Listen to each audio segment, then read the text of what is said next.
Bonjour les audacieuses de la foi et bienvenue sur la chaîne Osez vaincre. Vivez en nouveauté de vie.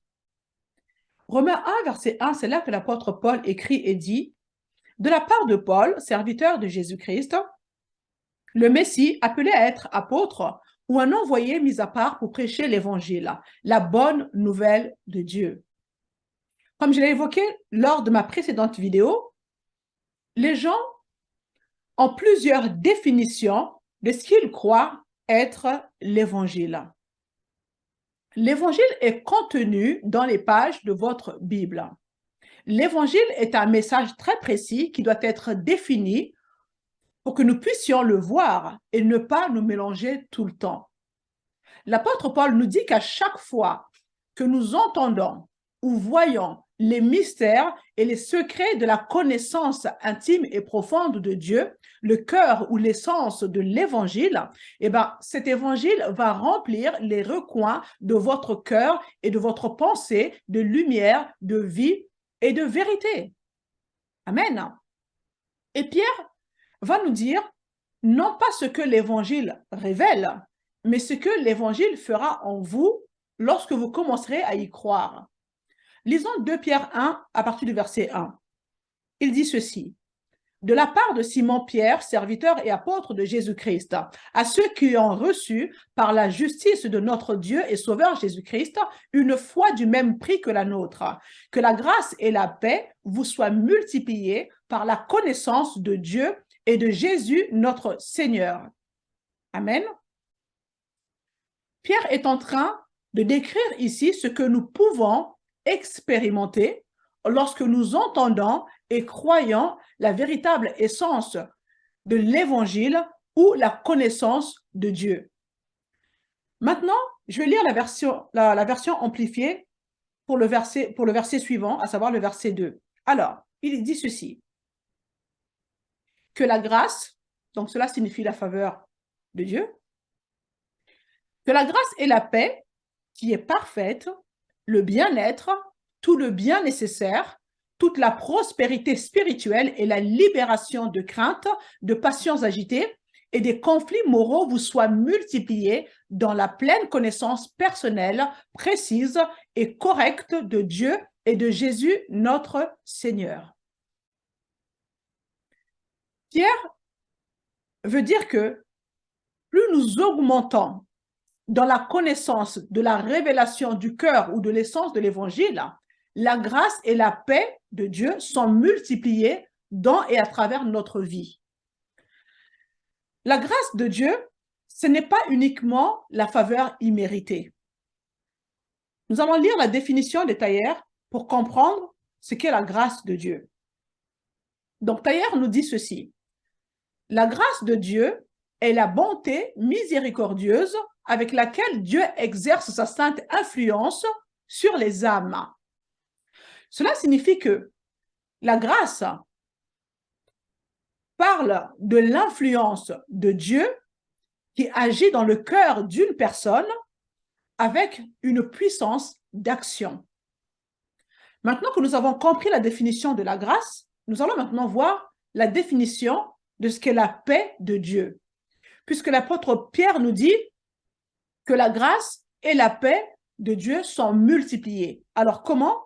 Par la connaissance de Dieu ou par la connaissance du cœur ou de l'essence de l'évangile. Alors, vous savez, la plupart des gens considèrent que la paix de Dieu étant comme juste ce sentiment de paix que j'ai. Mais au fait, la paix de Dieu est bien plus que cela. Lisons la définition de Thayer pour comprendre. La paix de Dieu est l'état tranquille de l'âme assurée de son salut à travers Christ, qui ne craint rien de Dieu et se contente de son sort terrestre quel qu'il soit. Amen. Donc nous voyons que la paix de Dieu parle davantage de la stabilité émotionnelle. Il s'agit d'être émotionnellement stable. Mais La vérité est que beaucoup d'enfants de Dieu sont trop souvent en haut et en bas. Beaucoup d'enfants de Dieu sont souvent ici et là. Émotionnellement parlant, leur état d'esprit est en dents de scie. Victorieuse aujourd'hui et complètement vaincue le lendemain. Beaucoup d'enfants de Dieu n'ont pas de stabilité émotionnelle. Donc Pierre dit que si nous croyons l'évangile dont il parle, la grâce, la faveur imméritée de Dieu, mais aussi l'influence de Dieu peut influencer notre vie au point que nous pouvons être émotionnellement stables. Cela signifie que rien ne peut vous ébranler. Vous serez tout le temps au top et toujours vainqueur. Amen. Donc Pierre dit que la grâce et la faveur imméritée de Dieu et une puissance d'action ainsi que la paix ou la stabilité émotionnelle vont augmenter de façon exponentielle dans nos vies. Comment? Par la connaissance de Dieu ou par la connaissance du cœur ou de l'essence de l'évangile. Donc, nous voyons que lorsque nous avons des gens en face de nous qui ne sont pas stables émotionnellement, cela nous indique quelque chose. C'est qu'ils ne connaissent pas ou ne croient pas en l'évangile. Amen. Plus nous apprenons à connaître, à comprendre le cœur ou l'essence de l'évangile, plus nous pouvons nous attendre avec confiance que Dieu fera grandir sa sainte influence dans nos cœurs. En toute confiance, nous pouvons toujours nous attendre à être rendus capables de faire face à toutes les difficultés, à tous les défis que nous pouvons rencontrer à n'importe quel moment de la journée. Amen. Donc, connaître et croire le cœur ou l'essence de l'évangile porte alors en nous des fruits. Mais vous savez, vous ne pouvez pas simplement prier et demander que cette paix de Dieu vienne sur vous. Vous ne pouvez pas prier en disant « Oh Dieu, donne-moi ta paix ». Ce n'est pas possible. Parce que la paix de Dieu ne vient qu'en réponse à ce que l'on croit. Amen. La paix de Dieu ne peut pas simplement venir sur vous. La paix de Dieu, la vraie paix divine, c'est quand nous saurons comprendre et croire l'évangile et cela produit en nous une stabilité émotionnelle et fait que nous nous retrouvons en paix, nous nous sentons en paix. Vous voyez, c'est un état d'esprit. Ce n'est pas un sentiment qui vient sur vous et soudainement, ça y est, c'est bon, je me sens en paix. Non, c'est vraiment un état d'esprit. Donc, nous pouvons avoir cette paix constante, cette paix parfaite et équilibrée en ayant tout le bien-être nécessaire. Donc, cela signifie que vous savez que vous avez tout le bien nécessaire, que vous êtes libéré de toute peur, de toute passion agitatrice et des conflits moraux. Amen. Vous avez cette assurance au fond de vous. Et l'apôtre Pierre poursuit dans 2 Pierre chapitre 1, verset 3, il dit ceci. Sa divine puissance nous a donné tout ce qui est nécessaire à la vie et à la piété. Donc Pierre dit ici que la grâce et la paix de Dieu seront augmentées dans votre vie par la connaissance de Dieu ou par la connaissance du cœur ou de l'essence de l'évangile. Il dit que selon cette connaissance, Dieu vous a déjà donné tout ce qui est nécessaire à la vie et à la piété. Comment? Par la connaissance de celui qui vous a appelé à sa gloire et à sa vertu. Vous voyez, la véritable essence de l'évangile vous amènera toujours à être consciente du fait que Dieu nous a déjà donné tout ce qui est nécessaire à la vie et à la piété. C'est ce qui rend l'évangile si puissant. Ce que l'évangile de Jésus-Christ n'est pas un évangile ou un message pour devenir quelqu'un. Alors, qu'est-ce que je veux dire par là? À chaque fois que vous entendez quelqu'un prêcher quelque chose de la Bible et vous donne l'idée que vous pouvez devenir quelque chose, ce n'est pas de l'évangile. Si vous entendez quelqu'un prêcher un message qui dit comment vous pouvez devenir juste, comment vous pouvez devenir sainte, ce n'est pas l'évangile. Amen.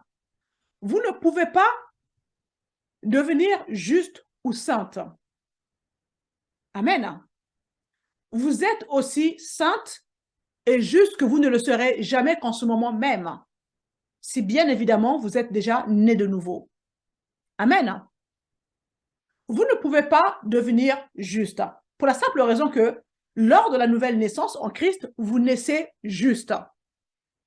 Lorsque vous entendez un message qui vous dit comment obtenir la guérison, eh bien non, puisque 1 Pierre 2, 24 nous dit que par les meurtrissures de Jésus-Christ, vous avez déjà été guéris. C'est écrit au passé. C'est un fait accompli. C'est déjà établi. Donc, cela signifie que ce genre de message, ce n'est pas l'évangile. Amen. Vous êtes déjà guéris en Christ. Est-ce que vous comprenez cela? Il y a une différence. Donc, l'évangile de Dieu ne va jamais être à propos de ce que je vais devenir ou de ce que je peux obtenir. La grande partie de ce qui est prêché aujourd'hui dans les églises, c'est comment obtenir ce que Dieu a pour vous. Mais vous devez comprendre que vous l'avez déjà. Il ne s'agit pas de l'obtenir. Amen. Il y a une grande différence. Vous l'avez déjà. Beaucoup de personnes croient en ce genre de message pour la simple raison qu'ils n'ont pas compris le changement qui s'est produit en elles lors de la nouvelle naissance. Amen. Auparavant, vous fonctionnez avec deux parties, votre âme et votre corps. Mais à partir du moment où vous naissez de nouveau, il y a une troisième partie qui revient à la vie. Amen. Et c'est cette partie dans laquelle Dieu met tout ce dont vous avez besoin dans cette vie et dans la vie à venir. Amen. Donc, il s'agit en réalité de vous amener à un endroit où vous pouvez commencer à vivre dans la réalité de ce que vous avez déjà. Amen. Il ne s'agit pas d'obtenir ce que Dieu a pour vous, parce que vous l'avez déjà. Vous voyez, l'évangile, la bonne nouvelle, est un message de tout le travail déjà pleinement accompli par Jésus-Christ pour le bien de tous et pour tout le temps. Amen. Puisqu'à la croix, Jésus a déclaré, tout est accompli. Amen. Tout est accompli. Donc, Pierre nous dit que c'est une révélation du fait de comprendre que tout ce dont nous avons besoin pour vivre cette vie maintenant et celle à venir nous a déjà été donné et accordé par Dieu. L'apôtre Paul nous dit dans 2 Corinthiens 1, verset 18 à 20, il nous rappelle qu'au fait, que Dieu ne peut pas être pour nous et contre nous en même temps. Amen. Lisons ce qu'il dit. Aussi vrai que Dieu est digne de confiance et fidèle, la parole que nous vous avons adressée n'a pas été oui et non. Car le Fils de Dieu, le Christ Jésus, qui a été prêché par nous au milieu de vous, par moi, par Sylvain et par Timothée, n'a pas été oui et non, mais en lui, il n'y a que oui. Toutes les promesses de Dieu sont ce oui en lui, c'est-à-dire Christ. C'est donc aussi par lui que nous disons à Dieu l'amen pour sa gloire. Donc l'apôtre Paul est en train de nous dire ici que ce message trouve son approbation en Christ. Pour toutes les promesses de Dieu, c'est en lui que se trouve le oui. Amen. Donc, toutes les promesses de la Bible, toutes les promesses de Dieu dans l'Évangile, toutes les promesses de Dieu pour vous ont une réponse favorable. C'est un oui en Christ. Amen. C'est ça que ça signifie. Toutes les promesses que Dieu vous a données, tout ce que vous découvrez dans la Bible, qui ressemble à une promesse, pour vous, c'est oui et pas autre chose. Ce n'est pas un peut-être.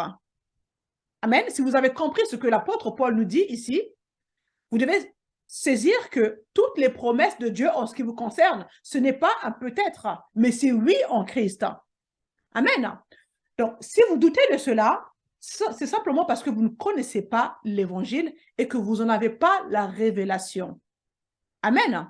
Mais Dieu n'est pas un homme pour mentir, la parole nous le dit. Ce qu'il dit, il l'accomplira. Dieu est fidèle. Amen. C'est sa promesse. Et la réponse en Christ, c'est oui. Amen. La promesse de Dieu ne dépend pas de votre attitude, ne dépend pas de votre comportement, mais ça dépend de ce que Jésus a déjà fait, ce qui n'est pas un élément variable. Parce que dans cette équation, l'élément variable, c'est vous, ce n'est pas Dieu. Amen. Donc la deuxième chose qu'il nous dit ici, c'est que le cœur ou l'essence de l'évangile est un message qui dit que vous avez déjà reçu tout ce qui se rapporte à la vie ou à la ressemblance à Dieu. Non seulement vous avez reçu tout ce qui est nécessaire à la vie, mais aussi à la piété, mais également à la ressemblance divine. Amen. Donc, c'est aussi ce que l'apôtre Paul nous dit dans le chapitre 1 d'Éphésiens, où il dit « Béni soit le Dieu et Père de notre Seigneur Jésus-Christ, qui nous a bénis de toutes les bénédictions spirituelles dans les lieux célestes en Christ. » Dieu a déjà béni. Amen. Il est dit, en lui, Dieu nous a choisis avant la création du monde pour que nous soyons saints. Et dans la version amplifiée, il dit, de même que dans son amour, il nous a choisis. Vous comprenez ça? Dieu nous a choisis. Alléluia. Vous n'êtes pas le fruit d'un hasard sur la terre, hein?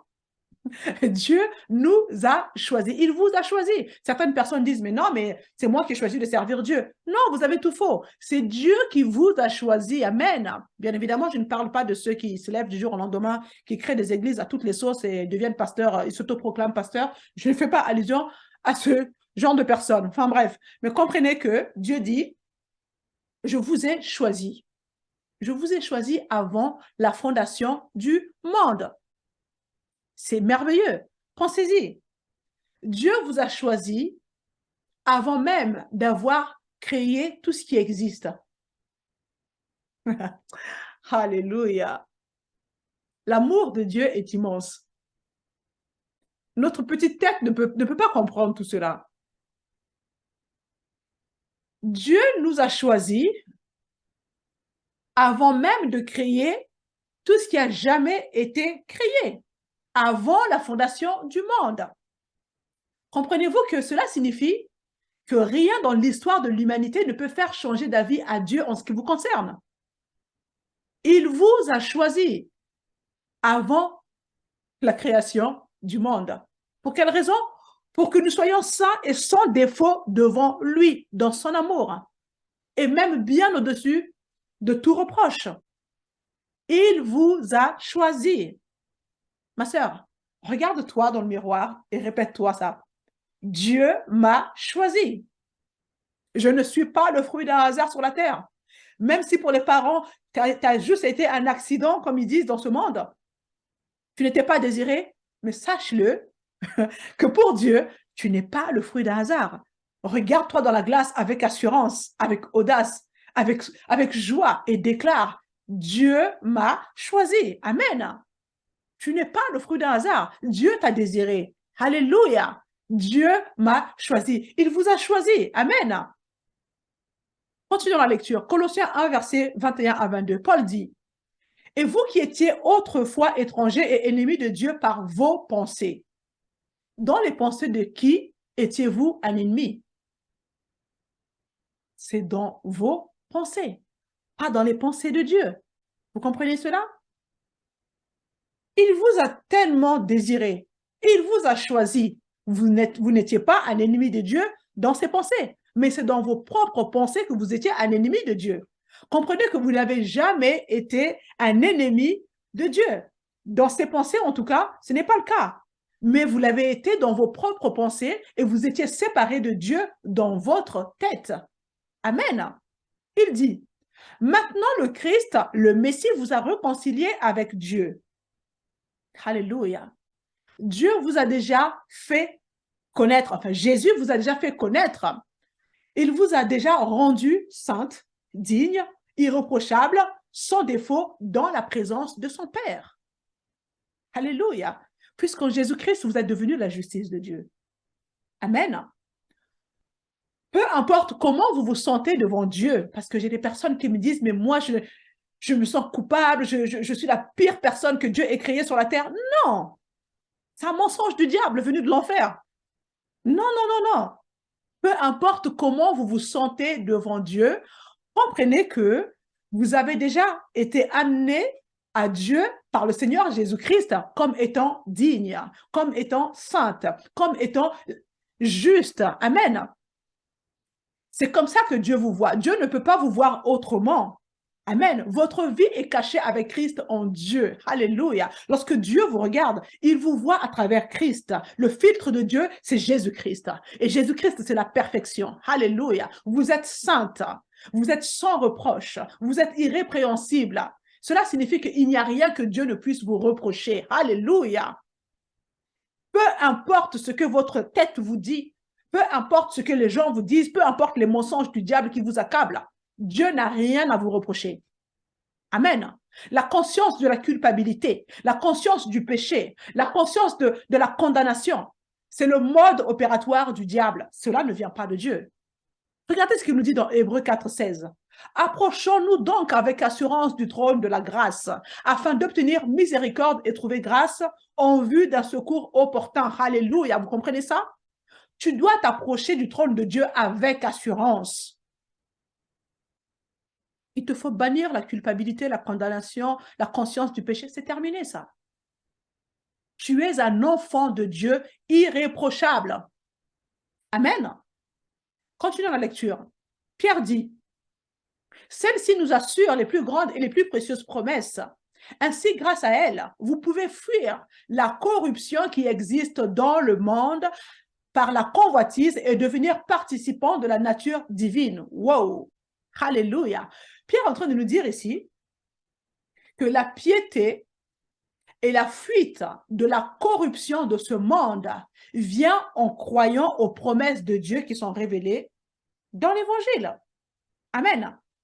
Et là, vous vous dites, mais Ornella, tu ne sais pas ce que je vis. Comment tu peux dire et croire que je suis sainte? Ma sœur, si c'est là ta pensée, je vais te dire ceci, que je préfère me mettre en accord avec ce que la parole de Dieu dit à ton sujet. Je me mets en accord avec le point de vue et l'opinion de Dieu, qui déclare qu'en Christ, tu es juste, tu es sainte, tu es digne. Je refuse de me mettre en accord avec tes pensées qui subissent une fluctuation en fonction de tes émotions du jour. Amen. La réalité de qui tu es, c'est ce que Dieu dit que tu es en Christ. Une chose très importante pour vous, et ce que j'ai compris, est ceci, que l'expérience de votre vie chrétienne, la qualité et la productivité de cette vie, spirituellement, émotionnellement et physiquement, est directement proportionnelle à la révélation que vous avez de l'évangile de Dieu. Autrement dit, la vision et l'opinion que vous avez ou que vous conservez de Dieu ou de l'évangile influencent directement votre qualité de vie en tant que chrétienne. Amen. Paul poursuit dans Colossiens 1, verset 9 à 11. Il dit, « Voilà pourquoi nous aussi, depuis le jour où nous avons été informés, nous ne cessons de prier Dieu pour vous. Ma prière est que je désire que vous soyez remplis de la connaissance de la volonté de Dieu en toute sagesse et intelligence spirituelle. » Pourquoi? Quelle en est la raison? Voici la suite du verset. Pour marcher d'une manière qui soit digne du Seigneur et lui plaire entièrement. Amen. Alors, voici ce que je veux que vous voyez ici. Selon la mentalité dans laquelle vous abordez l'évangile, l'apôtre Paul dit que mon désir et ma prière sont que vous soyez remplis de la connaissance de la volonté de Dieu, de la connaissance du cœur ou de l'essence de l'évangile, de l'œuvre achevée de Jésus-Christ, de sorte qu'en le sachant, vous puissiez vivre dans un endroit, comme il le dit ici, pour marcher d'une manière digne du Seigneur et lui plaire entièrement. Vous aurez pour fruit toutes sortes d'œuvres bonnes et vous progresserez dans la connaissance de Dieu. Alléluia. Vous voyez, connaître, comprendre et croire le cœur ou l'essence de l'évangile vous rend capable de vivre une meilleure qualité de vie. Pourquoi? Parce que quand vous comprenez que vous êtes juste aux yeux de Dieu, que votre vie est agréable à Dieu, bien évidemment, vous avez une meilleure qualité de vie chrétienne. Amen. La plupart des gens comprennent et font des choses à l'envers. Ils font de leur mieux en se remuant, en se rendant actifs, en se disciplinant pour vivre une vie sainte. Mais l'apôtre Paul nous dit ici, si vous vous remplissez de la vérité de l'évangile de Dieu, la grâce de Dieu augmentera dans votre vie. Ce qui signifie que la capacité ainsi que la paix de Dieu augmenteront aussi et cela vous amènera à vivre dans la sainteté. C'est aussi simple que ça.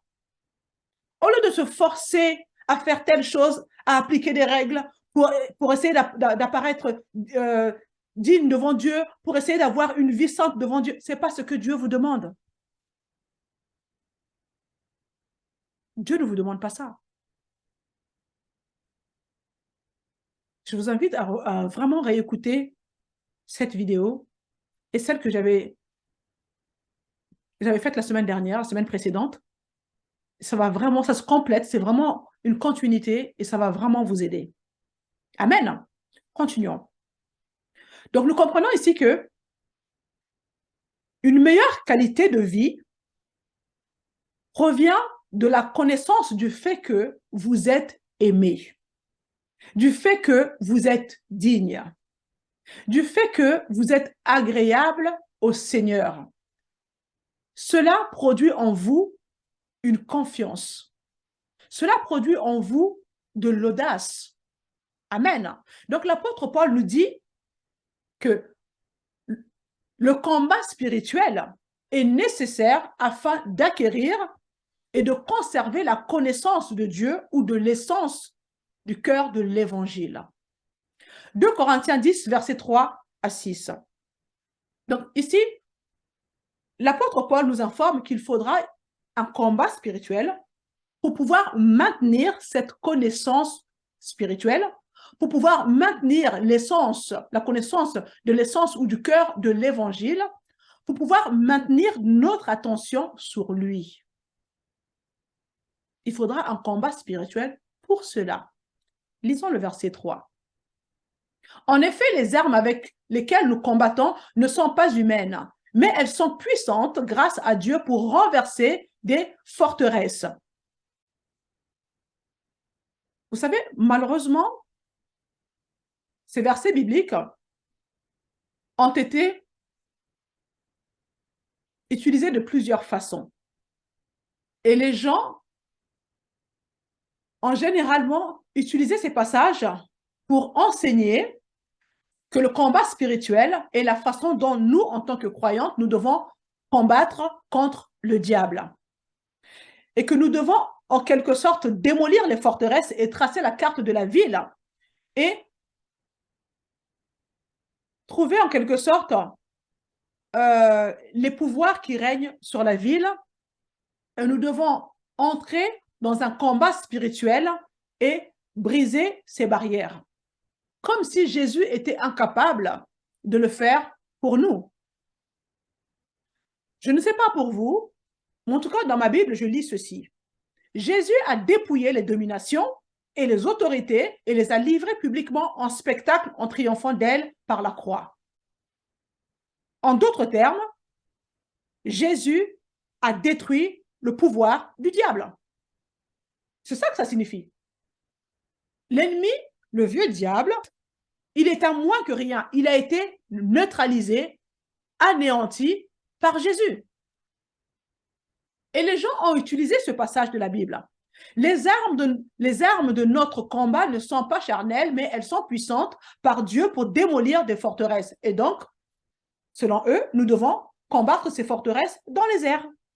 N'est-ce pas? Non, non, non.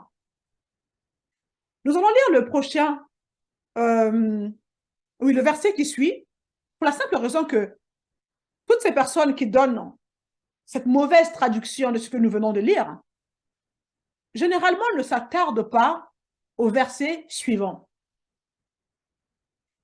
Nous lisons ceci.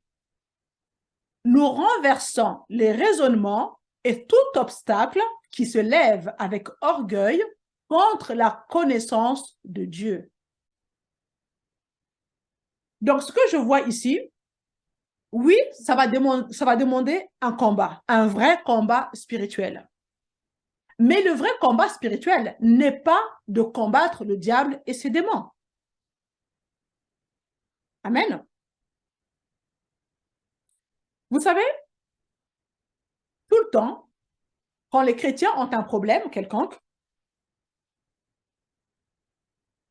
la première chose que ils ont tendance à dire, c'est le diable qui m'attaque. Les démons m'attaquent. Le diable fait ceci, le diable fait cela.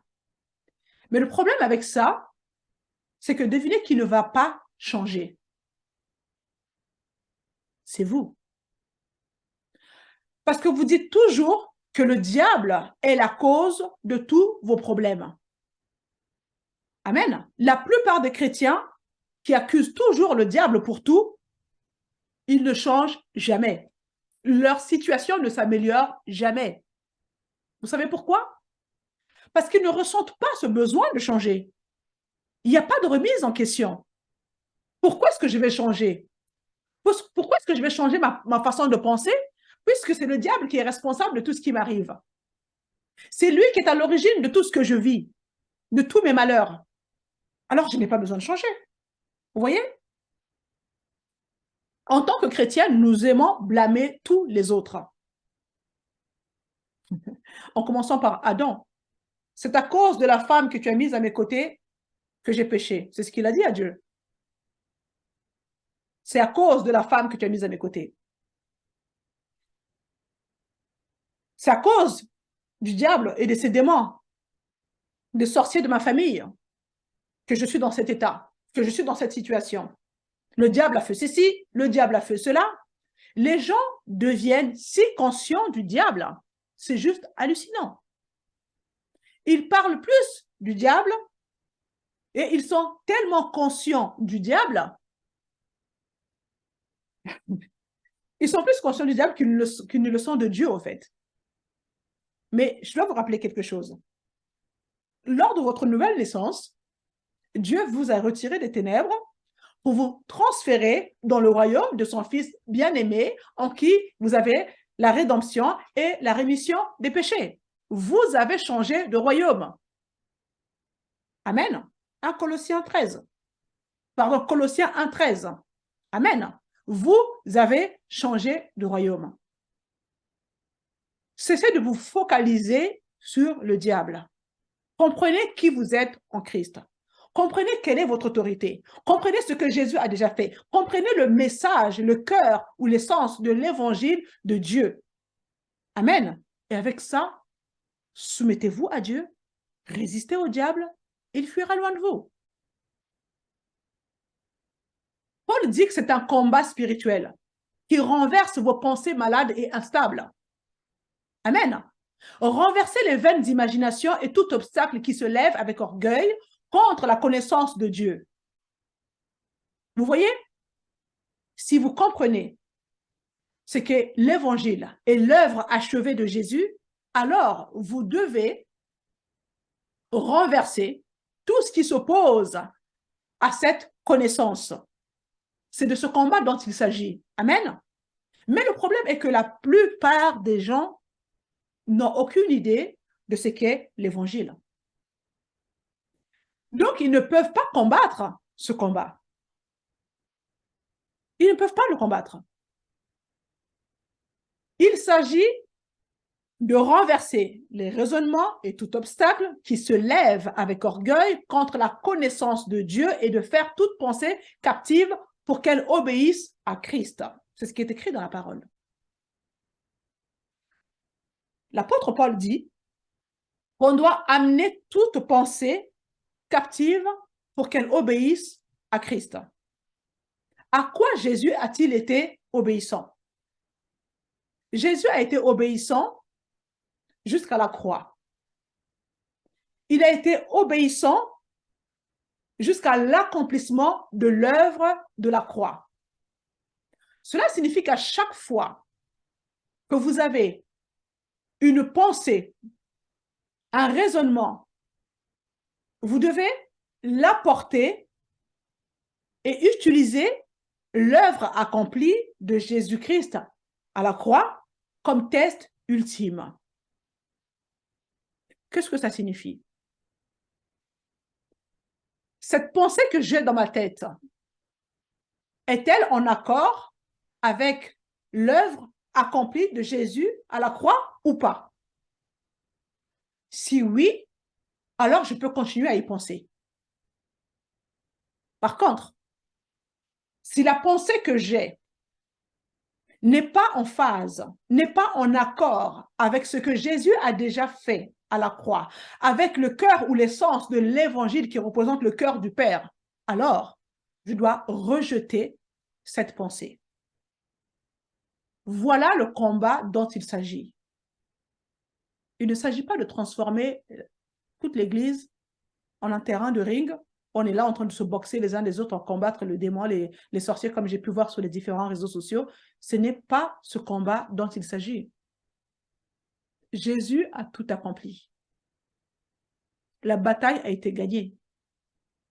Et la Bible déclare qu'en Jésus-Christ, nous sommes plus que vainqueurs. La victoire de Jésus-Christ nous a été offerte. Amen.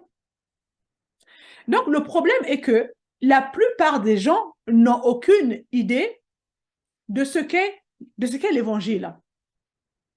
Ils ne connaissent pas le message de l'évangile. Donc, ils ne peuvent pas l'utiliser comme un test ultime. Amen.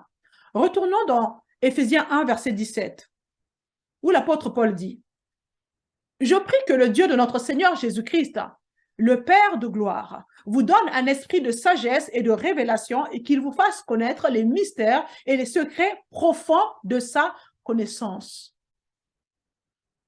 Donc, encore une fois, il dit, je veux que vous soyez remplis de cette connaissance personnelle et profonde de lui, de la connaissance du cœur de l'évangile. C'est ce que dit l'apôtre Paul. Lisons la suite, versets 19 à 20. Vous connaîtrez la puissance extraordinaire que Dieu a montrée pour nous qui croyons en lui. Cette puissance est celle-là même que Dieu a manifestée avec tant de force quand il a ressuscité le Christ d'entre les morts et qu'il a fait siéger à sa droite dans les cieux. Amen. Une personne dont le cœur est établi,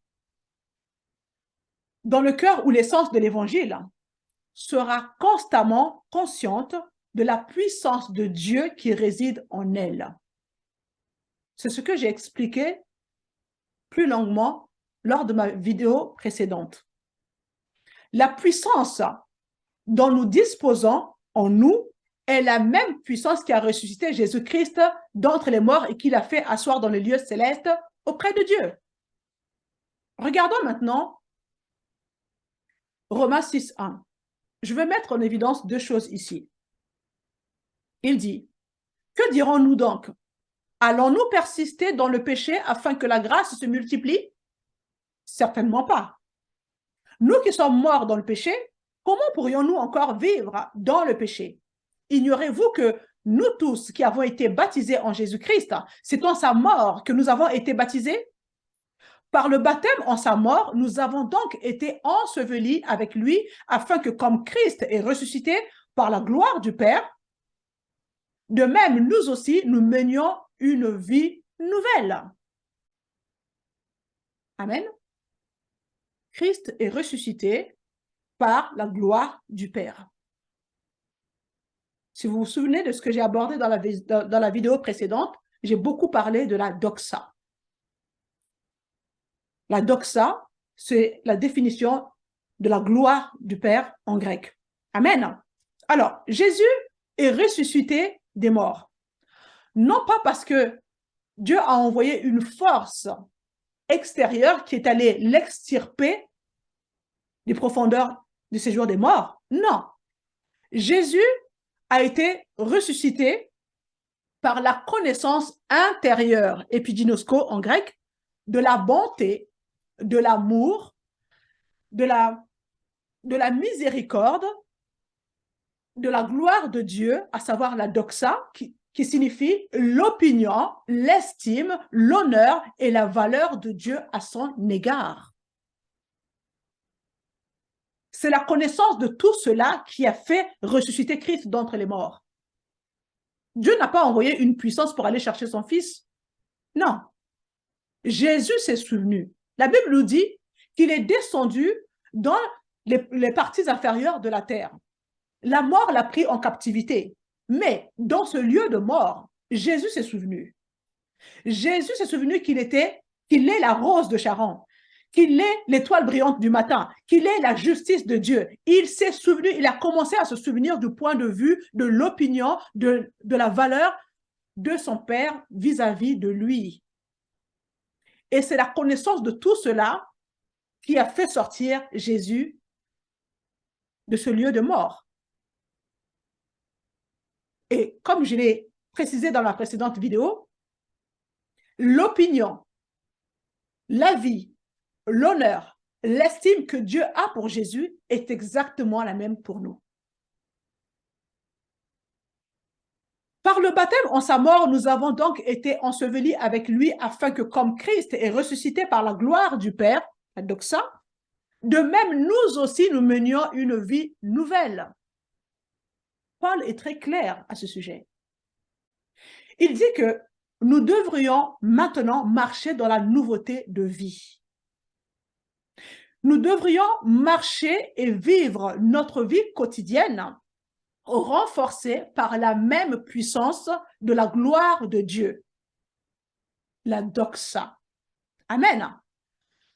Cette puissance qui a ressuscité Jésus-Christ d'entre les morts et qui est révélée dans l'Évangile. Lorsque vous réalisez, lorsque vous vous souvenez de ce qu'est l'opinion, la vie, l'estime, la valeur de Dieu pour vous, qui est identique à ce qu'il a de Jésus, c'est cela la puissance de résurrection. Amen. Il dit que nous devrions être capables de le faire chaque jour. Donc, quand nos cœurs sont remplis de la vérité, de l'essence du cœur, de l'évangile, vous serez toujours consciente du fait que le pouvoir de la résurrection de Dieu demeure en vous. Quel est donc ce pouvoir de résurrection? C'est donc la réalité du regard, l'opinion que Dieu a de vous à cause de ce que Jésus a accompli. Amen. Cette réalité ressuscitera, cette réalité vous ressuscitera au fait de toutes les situations mortifères dans lesquelles vous vous trouvez. De la même manière que cette réalité a sorti Jésus-Christ, a ressuscité Jésus-Christ de la mort, vous aussi, cette connaissance, cette puissance de résurrection vous fera sortir de la situation mortifère dans laquelle vous êtes pour vivre une vie pleine. C'est ça que ça signifie. Vous et moi, en tant que croyantes, nous sommes devenus une nouvelle création en Christ, n'est-ce pas? Ce qui signifie que nous avons aussi une nouvelle condition de vie. C'est ce que nous avons lu dans Romains 6, 4. Amen. Notre condition de vie n'est plus la même qu'avant. Notre condition de vie n'est pas la même que les gens du monde. Notre condition de vie, selon la vue et l'opinion de Dieu, est la réalité qui est l'œuvre accomplie de Dieu en Christ. Alors, vous et moi pouvons maintenant commencer à vivre chaque jour une vie de résurrection. Nous avons reçu la grâce de la croix. Et nous avons reçu aussi la grâce de la résurrection qui nous permet de vivre la vie de Dieu sur la terre. Amen. Donc, si vous saisissez la révélation du cœur ou de l'essence de l'évangile de Dieu, vous pouvez alors marcher en nouveauté de vie. Amen. Si vous avez compris le message précédent et si vous comprenez également ce message, alors vous pouvez marcher en nouveauté de vie selon la révélation de tout ce que nous avons abordé dans ces deux cours. Amen. C'est toujours un plaisir pour moi de partager la parole de Dieu. J'espère que cela vous a éclairé, fortifié, encouragé au point de transformer votre vie. Amen. Si vous avez été béni par ce message, je vous encourage à la partager. Partagez cette vidéo autour de vous. Ne pensez pas qu'à vous. Amen. Nous sommes un corps. Le corps du Christ est vaste. Et malheureusement, beaucoup sont dans de mauvaises églises. C'est la vérité, c'est une réalité. Et ne progressent pas. Beaucoup se demandent, mais pourquoi je suis devenue chrétienne? Ma vie ne change pas. Mais ce n'est pas Dieu qui est l'élément variable. Vous comprenez cela? Ce n'est pas Dieu l'élément variable. Dieu est fidèle. Alors, je vous encourage à partager la vidéo aux autres. Aidez les autres à grandir. Aidez les autres à prendre connaissance de cette vérité. Parce que quand elles seront transformées par cette vérité, à leur tour, elles pourront aider aussi les autres. C'est ça, faire de toutes les nations des disciples. Amen. Ne gardez pas les choses pour vous. Moi, j'aurais pu me dire, ok, bien, c'est très bien, toutes ces révélations, c'est bien pour moi, je grandis, c'est parfait, les autres, je m'en fous. Non. Non. Le fait de vous transmettre cela, moi, ça me bénit. Dieu utilise ça aussi pour me bénir. Amen. Donc, à votre tour, partagez la vidéo. Si vous n'êtes pas encore abonné sur la chaîne, abonnez-vous afin de ne rien louper. Faites des commentaires, ça va aussi m'encourager et je vous dis à la prochaine.